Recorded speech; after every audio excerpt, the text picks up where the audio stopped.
amongst the Bani Israel, there was a very pious man, an Abid, who spent 24/7 worshipping Allah subhanahu wa ta'ala.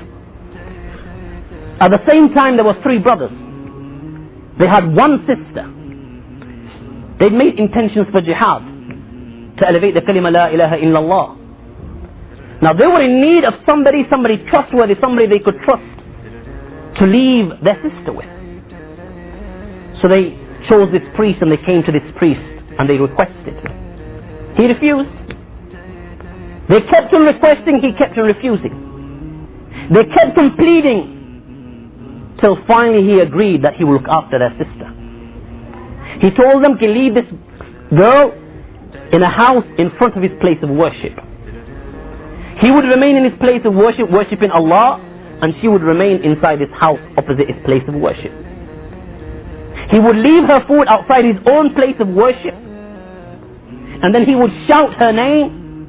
She would come out of her house to his place of worship and take her food. And this is how time passed.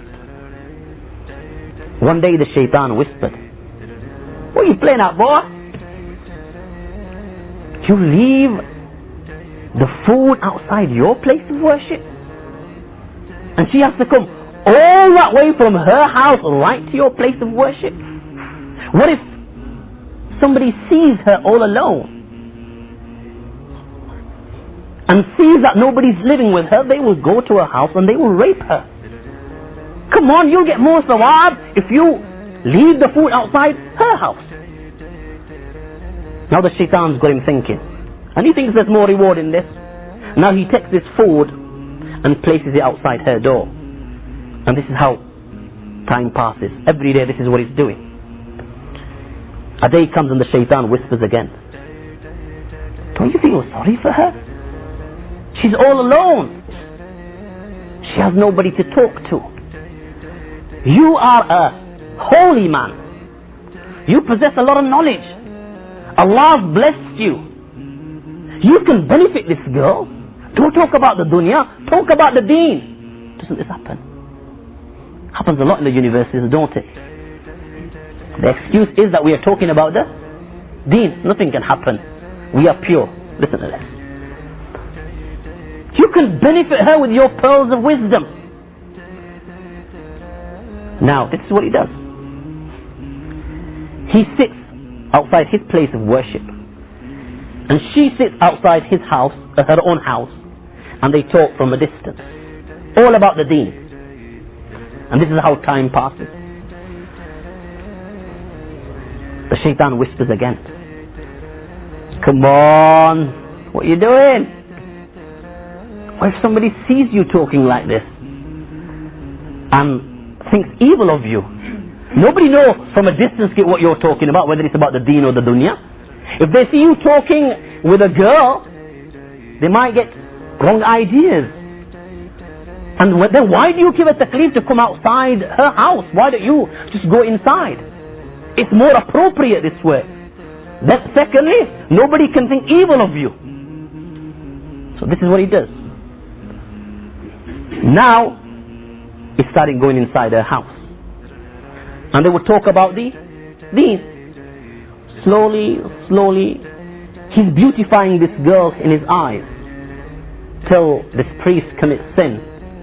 And after a period of time, the child is born. Now the child's born, he says, "What have you done? You can't have this child. What if her brothers come back tomorrow? They will disgrace you and humiliate you." Don't be worried, she won't say anything. Why? Because she doesn't want her brothers to find out either that she's committed the sin. Kill the child. He kills the child. Time passes and the shaitan whispers, "Surely you can't trust her. She's got nothing to lose. You're the man with respect. Everybody respects you because you're a saint, you're a holy man. You're known for your piety and your worship. She's got nothing to lose." Now, this whisper, and he kills this girl.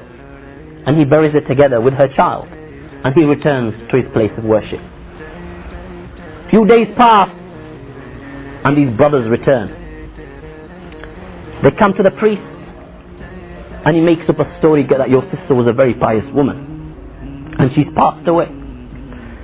They return to their home, and that very night, the shaitan comes to all three brothers in the dream, and he relates the reality of what had happened. Next morning, all three brothers come to the priest, and he in turn confesses and relates the truth. Okay, this is exactly what had happened. He's taken to the king, and he's sentenced to death.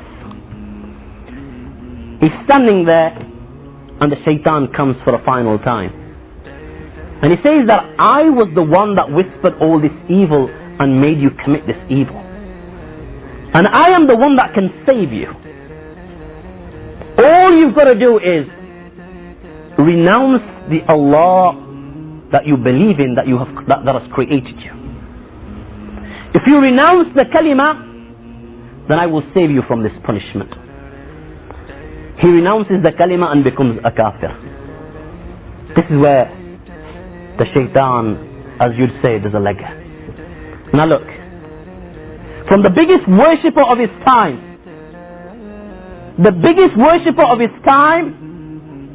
he ends up becoming a kafir.